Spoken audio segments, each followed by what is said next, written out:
Hi, welcome to our channel where we share the most intriguing stories. I just finished my morning run when I saw it, my side gate swinging open. I knew I'd locked it. Laughter drifted from the backyard, and as I rounded the corner, my pool was full of strangers. At the center, Karen Lawson, HOA queen, acting like she owned the place. I had just finished my morning run, sweat cooling on my back in the crisp Virginia air when I saw it, my side gate hanging half open. I know I'd locked it the night before. The sight made my gut tighten in that way every Marine knows. Something's off. My boots crunched over the gravel path toward the backyard, and that's when I heard it. Female laughter, loud and relaxed, and the tinny beat of some pop song drifting over the fence. I rounded the corner and stopped dead. My immaculate lawn, 3 acres of mowed perfection, looked like a pool club ad from hell. 2 lounge chairs were sprawled across the grass, a folding table loaded with half-empty bottles of wine, and my pool. My pool held 3 women in wide-brimmed sun hats like they were auditioning for some HOA calendar. At the center of it all was Karen Lawson, queen of the neighboring HOA, sipping rosé like she owned the place. I stepped forward, my shadow falling across their little setup. What the hell is going on here? My voice wasn't a shout, but it cut through their chatter like a drill sergeant's bark. Karen didn't even flinch. She looked me up and down, her smile lazy. Matt, don't be so uptight.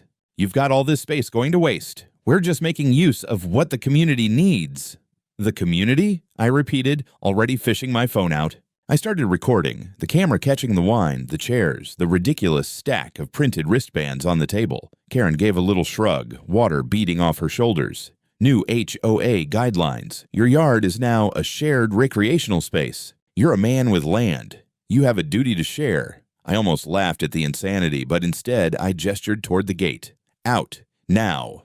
One of her friends rolled her eyes. The other took a slow sip of wine like we were debating the weather. Karen leaned back against the pool wall, tilting her head. We're not done relaxing. Why don't you go inside and let us finish? Fine, if that's how she wanted it. I turned on my heel and walked straight into the house, shutting the door hard enough to rattle the frame. I set my phone on the counter, dialed 911, and calmly explained to the dispatcher that I had uninvited guests trespassing on my fenced property. Then I unlocked the tall gun safe in my den and took out my 12-gauge. It was loaded, but I kept it slung on the shoulder, muzzle down, safety on. In the Corps, we learned there's a difference between being armed and being reckless. When I stepped back outside, the chatter stopped. Karen's friends stiffened. One of them muttered something about needing to grab her tote. I didn't raise the barrel, just rested a hand on the stock and let the action slide forward with that sharp, unmistakable clack every American knows. My voice was flat. You have 10 seconds to leave my property, or you can explain to the police why you're here when they arrive.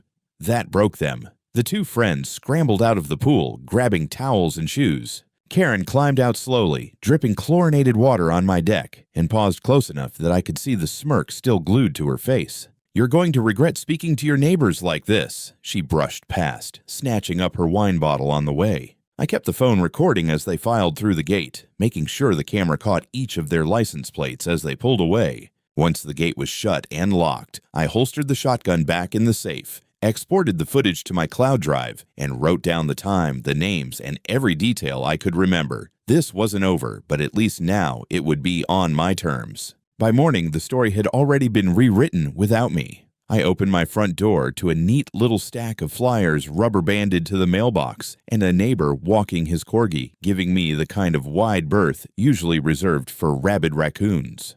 The flyer had my address in bold letters and a grainy photo of my back fence. Be aware, it warned. Armed homeowner threatens women at pool. No mention of whose pool. No mention of my fence. No mention of the part where they broke in. My phone pinged with another insult to reality. A message from a detective asked me to come down for a statement regarding an allegation of brandishing. Brandishing in my own yard behind my own locked gate after calling 911 myself. I stood at the kitchen island and let the anger come and go like surf. Then I opened my laptop, pulled the footage, and got to work. I called Lauren Hale, my attorney, who answers like a surgeon, short, steady, and already scrubbing in. I gave her the 90-second recap. Trespass, recording, 911, shotgun slung muzzle down, safety on, command voice, gate closed. Good, she said. We lean on procedure. Send me everything you have and start a contemporaneous log. times, names, plates, what they said word for word. I'll notify the detective and the Commonwealth's attorney that we have exculpatory video. Then I'll send a cease and desist to Karen and her board, plus a preservation letter so they can't accidentally delete their group chats. I dumped the files into a shared drive and watched progress bars crawl while I drafted my log in a lined notebook like it was evidence, because it was. Timestamp of entry, timestamp of 911 call, description of the weapon's condition and carry, their quotes about duty to share, their retreat, their threats. I walked the yard and shot stills of wet footprints, wine stains on my deckboards, the lounge chair indentations in the grass. On the table by the pool, a single wristband remained. I snapped it in a Ziploc like a relic from a very dumb museum. By late morning, I was in a chair across from the detective. He was polite, experienced, and doing his job. He slid a form toward me and clicked his pen. "We received a complaint," he said, choosing each word like a step on black ice. "The complainant states you pointed a firearm at her and 2 others. I handed him a USB drive and a printed index. This is multi-angle footage from my exterior cameras and screen recordings of my 911 call. It shows me calling, fetching the shotgun from a safe, and carrying it according to training, safety engaged, muzzle down. I never pointed it at anyone. You will also hear me telling them to leave, and that law enforcement is on the way." He watched a few minutes on his desktop. The room got very quiet during that familiar metallic clack. He rewound and watched my hands. "All right," he said finally. "We will attach this to the file. We still have to take statements. Please write yours out. Be specific." I did, making sure to use the plain facts a jury could eat with a spoon. When I stepped out of the station, Lauren was already texting me that the cease and desist had gone out, and the preservation demand was served to the HOA's official email, the president's personal account, and their property management firm. She was also drafting a notice to the platform admins for Nextdoor and the neighborhood Facebook group to freeze any threads smearing me until they could be preserved for discovery. After lunch, the mail brought another petty ambush. A letter from code enforcement triggered by an anonymous complaint that I was operating a for-profit recreation facility without a permit.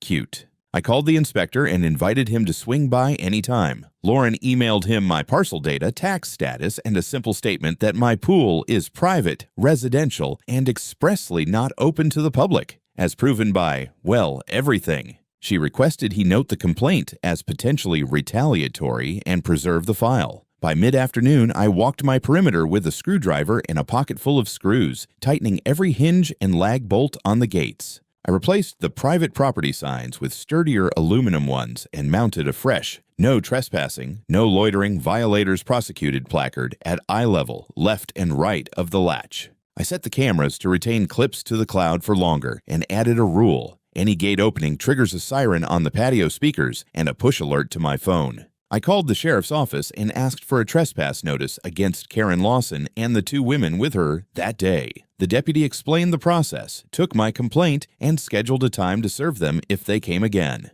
In between the tightening and the calls, I scrolled through Nextdoor, where nuance goes to die. A thread with my address in the title accused me of being unstable and dangerous, sprinkled with pearl clutching about veterans and guns from people who love barbecues on Memorial Day but get nervous around the people they're supposed to be honoring. Lauren sent takedown demands to the thread starter and a warning that continued publication of false statements would feature in a defamation suit. She copied the platform and the HOA's general email. For good measure, she also sent a spoliation warning to Karen personally. Do not delete or alter any messages, emails, or media related to me and my property. Destroying evidence has a way of exciting judges. A little after sunset, a neighbor I barely knew knocked, hands jammed in the pockets of his windbreaker, like he was about to confess to borrowing my lawnmower 3 summers ago. He kept his voice low. "I'm not part of her thing," he said. "But my wife is in the social committee chat. Karen posted brunch at Matt's. Bracelets ready. If he fusses, we call the cops and say he scared us with a gun. I can't give you the screenshots without getting my wife in trouble, but I wanted you to know you're not crazy." I thanked him, told him I didn't think I was crazy, and that if his wife was willing to talk to an attorney, mine would treat her like glass. He nodded, relieved, and shuffled back into the dark. By the time I locked up for the night, my house was back to quiet, the kind that hums in your bones. The safe door shut with that solid weight, the way a good boundary sounds. My notes were stacked, my files synced, my lawyer engaged, my cameras watching. Let Karen write whatever stories she wanted to in her little kingdom. I had the one thing that never lies: evidence. And I was building it by the hour. 2 days later, I found myself back in that same hard plastic chair at the sheriff's office. Only this time, the detective had a folder thicker than a church hymnal. He set it down and slid a single page toward me. "We took statements from the complainant," he said, meaning Karen, "and the 2 women with her." I read the first paragraph and nearly snorted. According to them, I had stormed outside in a rage, aimed a shotgun directly at their heads, and shouted threats about blowing them off the property. The timestamps they gave didn't even line up with my call to 911. I pulled out my own binder. Yes, I'd made a binder, and flipped to the printed screenshots from my cameras. "Here," I said, tapping the time-coded still of them halfway through gathering their stuff before I ever reappeared. "That's them leaving the pool. Here's me opening my safe. And here's me stepping out with the shotgun slung, muzzle down. They were at the gate before I even touched the action." He looked from the photo to my face, then nodded slowly.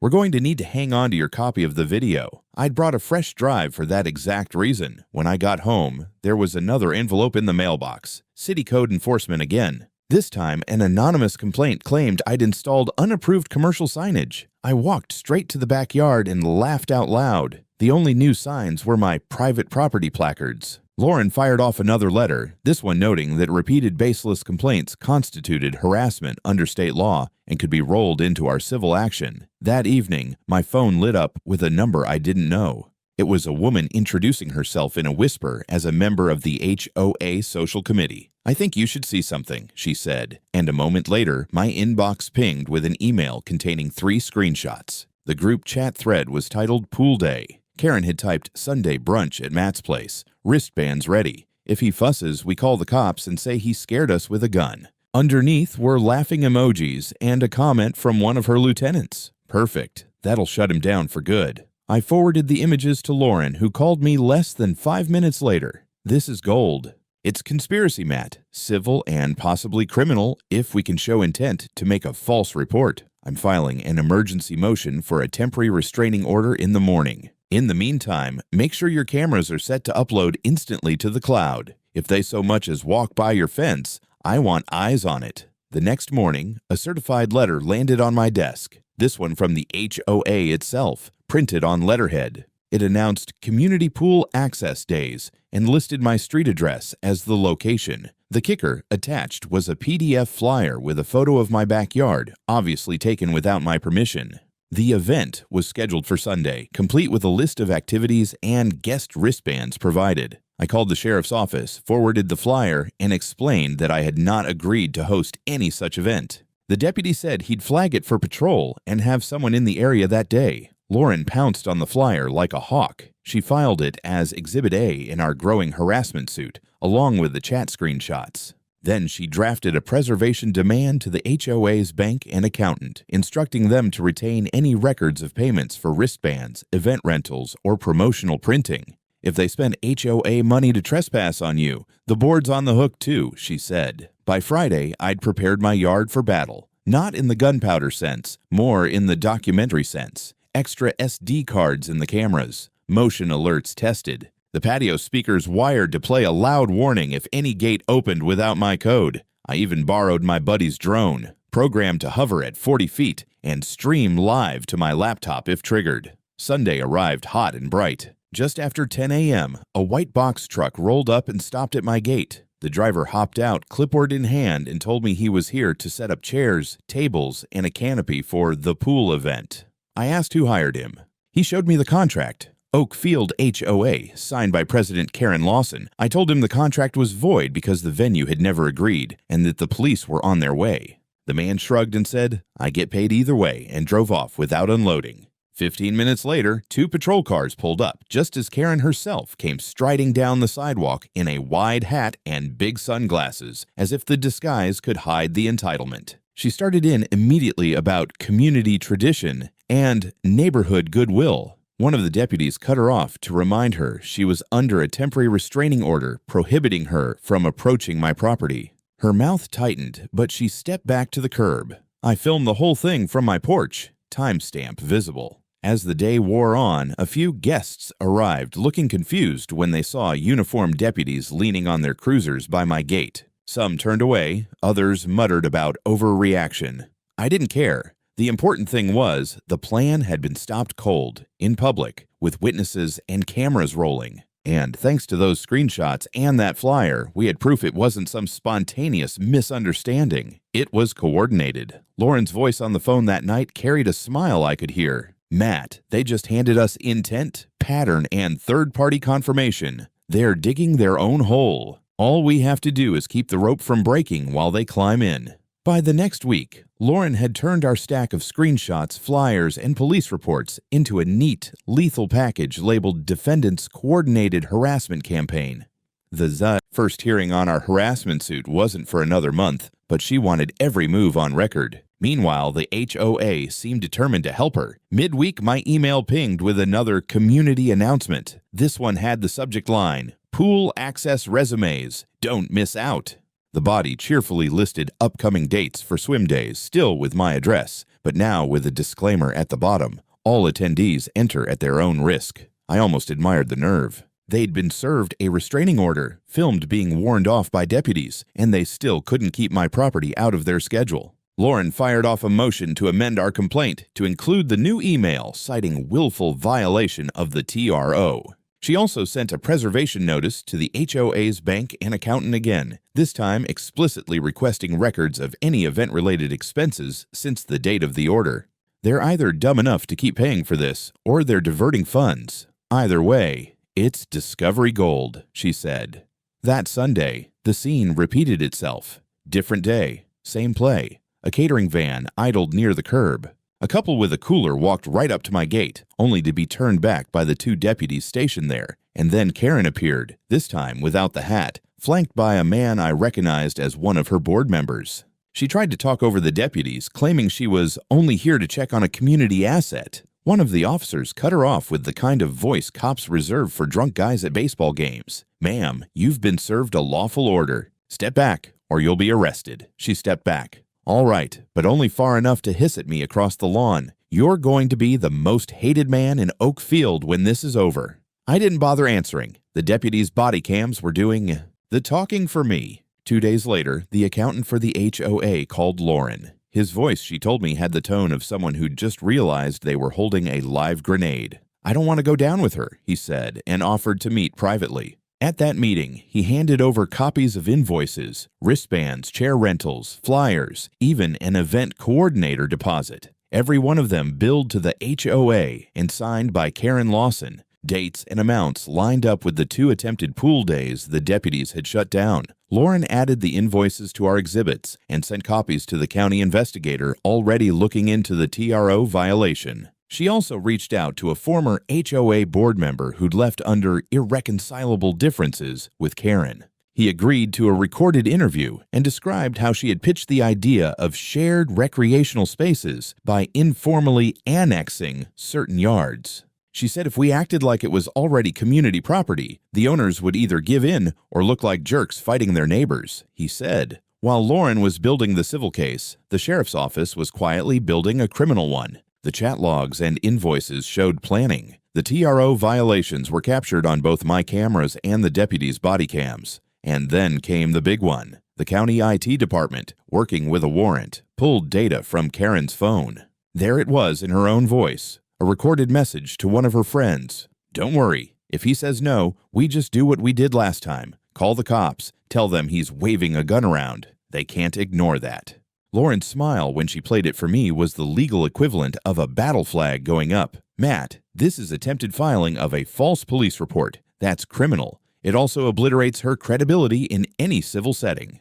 We didn't stop there. The invoices and chat logs were forwarded to the HOA's insurance carrier with a cover letter noting the potential for coverage denial due to intentional acts in violation of court orders. If the board thought they'd ride this out on the association's dime, they were about to be sorely disappointed. By the end of the week, the county prosecutor's office had joined our next hearing on the TRO violation, armed with the phone recording, the invoices, and sworn statements from both the accountant and the ex-board member. I walked into that courtroom knowing two things. Karen's community events were about to cost her far more than a pool party, and the judge was not the type to enjoy being lied to on paper. When the hearing opened, the air in the courtroom felt charged. Karen sat 2 tables over in a stiff navy suit, her hair scraped back into a bun, eyes darting between her attorney and the prosecutor like she couldn't decide which one might save her. The county prosecutor began with the simplest move, playing the phone recording.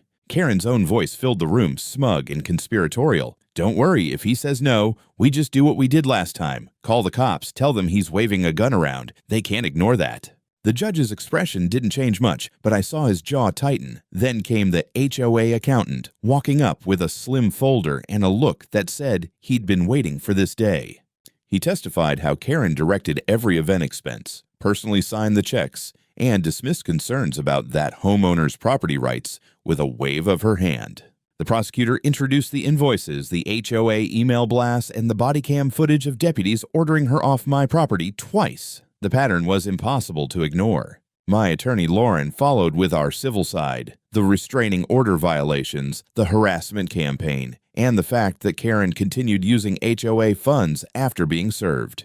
Karen's lawyer tried to pivot, claiming these were misunderstandings fueled by a neighborly dispute. But that fell apart when the ex-board member took the stand and described her annexation plan in detail, complete with a meeting where she'd marked certain yards on a map as potential community assets without a shred of legal authority. By the time closing arguments rolled around, the judge looked done. He found Karen in contempt for willful violation of the TRO and referred the criminal charges to a full trial, attempted filing of a false police report, criminal trespass, and misuse of HOA funds. The contempt ruling alone came with a fine big enough to make her attorney flinch. Outside the courthouse, reporters were waiting. I kept my statements short and factual, letting Lauren handle most of it.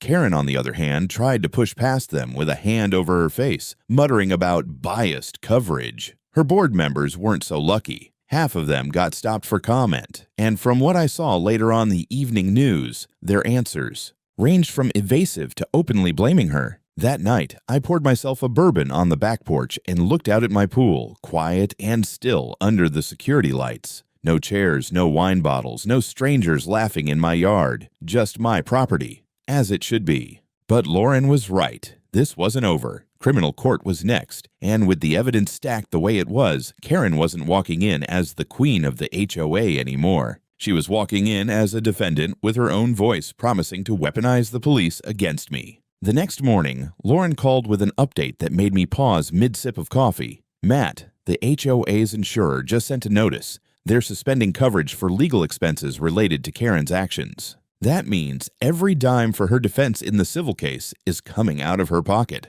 not the HOA's." It was the first real crack in her armor, and we both knew what came next. Board members turning on each other, scrambling to distance themselves before the association imploded. For once, I didn't have to plan my next move. Karen's own people were about to do most of the work for me. Within days of the contempt ruling, the cracks in the HOA's leadership turned into full-on fractures. 2 board members resigned in a single afternoon, each sending curt, lawyer-vetted statements to the community about a difference in vision and concerns over fiscal responsibility. One of them, a wiry man named Philip, even called Lauren's office privately to say he was willing to testify if subpoenaed. The community's internal message boards leaked to me through a sympathetic neighbor, and they were chaos. Threads accusing Karen of wasting dues, posts questioning whether she'd lied to members about the pool arrangement, and more than a few people demanding a full audit. Lauren already had that in motion. She'd filed for a forensic accounting review as part of discovery. The HOA's finances were about to be picked apart down to the paperclips. Meanwhile, the criminal side gathered speed. The prosecutor secured a grand jury date for the false police report charge, backed by the phone recording and dispatch logs showing Karen's previous baseless 911 calls. The trespassing charges were straightforward. The deputy's body cam footage had her on my property after being told to leave, and the misuse of funds. That was shaping up to be the nail in the coffin, with each invoice signed in her hand. Karen's attorney tried a new tactic, proposing a settlement in the civil harassment suit in exchange for me reducing my public statements. Lauren didn't even let him finish before shutting that down. "We're not negotiating away the record," she told him. "Your client created this circus, and it's all going on paper. It wasn't just court pressure eating at her." The HOA's insurer formally withdrew coverage for any judgments or legal bills arising from her personal misconduct, leaving her financially exposed. And then the accountant, apparently deciding he'd had enough, filed his own notice of claim against the HOA, alleging retaliation for cooperating with law enforcement. I caught sight of Karen once in that period at the grocery store. She didn't see me, but I noticed how much older she looked in just a few weeks. No more brisk, commanding posture. She was hunched, moving quickly, glancing around like she expected someone to jump out with a microphone. I didn't feel sorry for her. Actions have consequences, and she'd spent months trying to make sure mine involved cops in handcuffs. When the grand jury convened, the case presentation was short and brutal. Audio recording, body cam footage, financial documents, sworn witness statements. They returned a true bill on all counts: false reporting, trespass, and misappropriation of funds. The trial date was set for early spring. The moment the indictments became public record, the HOA's remaining board members called an emergency meeting. By the next day, they'd voted Karen out as president pending resolution of legal matters, which was their polite way of saying, "You're finished." Lauren and I sat in her office the morning after, coffee in hand, reviewing the updated court schedule. "She's going to be juggling 2 cases, criminal and civil, at the same time," Lauren said. "And when she loses one, it's going to bleed into the other. We just have to keep pushing." For the first time since this insanity started, I felt like the end was actually in sight. Not just a temporary reprieve, but the kind where you close the book and never have to look at it again. By the time winter rolled in, the HOA was a shadow of its former self. Without Karen's relentless micromanaging, the board meetings turned into awkward affairs, mostly about damage control. Notices went out about a special assessment to cover legal fees, which sparked a mutiny in the neighborhood. People who had barely nodded to me in passing were now stopping me at the mailbox to vent about that lunatic and how she drained the community budget.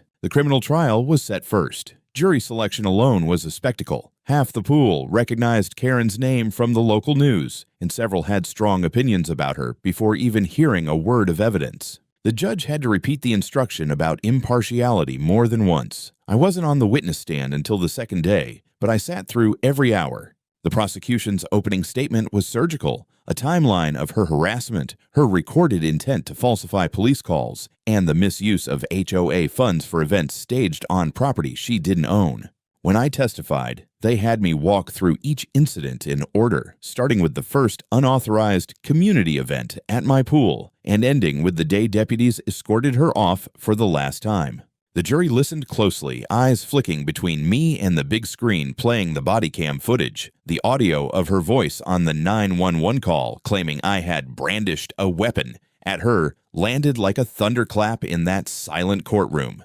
The dispatcher's flat tone, "Ma'am, this is the 3rd call of this nature in as many months," didn't help her case. Her defense tried to spin it as miscommunication, suggesting she'd felt genuinely threatened and that the pool events were a good-faith misunderstanding of boundaries. But cross-examination shredded that. The prosecutor played the unedited phone recording, Karen instructing a board member to use the same trick we did last time and promising no jury will side with him over a sweet HOA lady. The jurors shifted in their seats, some with eyebrows raised. Then came the financial expert. They laid out in neat columns and pie charts every HOA expenditure that tied back to Karen's pet events. Thousands in catering, decorations, and security paid to a company run by her cousin. Not one expense had been approved through proper channels. By the end of the week, the prosecution rested, and her defense didn't have much to offer beyond her own testimony. That was a disaster. Karen rambled, contradicted herself, and at one point accused the prosecutor of colluding with that homeowner to ruin my life. The judge cut her off twice to remind her to answer the actual questions.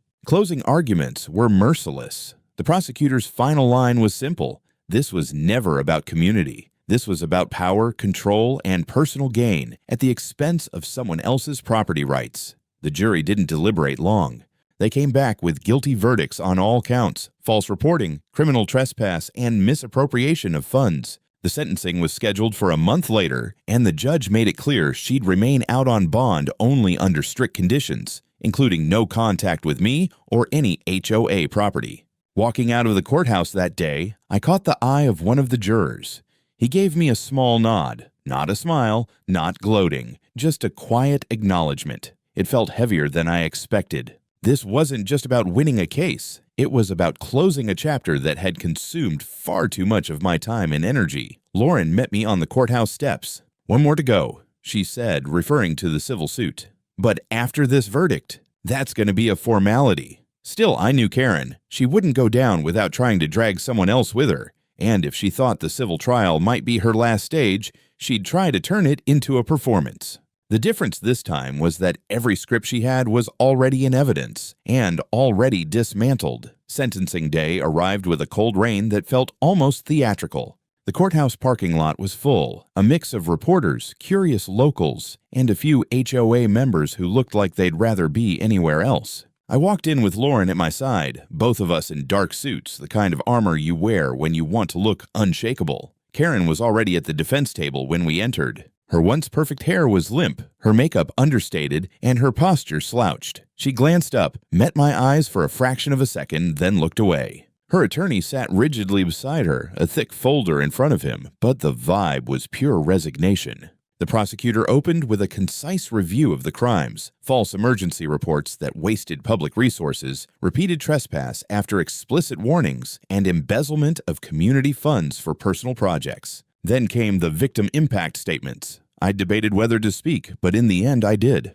I told the court what it had been like to have my home and peace of mind under siege, to hear sirens outside my door for no reason, to have neighbors believe lies because they came from someone in authority. I kept my tone steady, but I didn't soften the truth. The judge listened intently, then turned to Karen's side. Her lawyer asked for leniency, citing her previous clean record and emotional stress from HOA leadership duties. Karen herself tried to apologize. Sort of. She said she never meant for things to go so far and that some misunderstandings got out of hand. But there was no ownership, no real remorse. When the judge began speaking, the room went utterly silent. He methodically went through each count, noting aggravating factors: her position of trust, the premeditation in faking calls to law enforcement, the financial harm to the HOA and its members, and the pattern of escalating behavior. Then came the sentence: 10 years in state prison with eligibility for parole after 7, plus restitution to the HOA for the stolen funds and repayment to the county for the cost of the false police responses.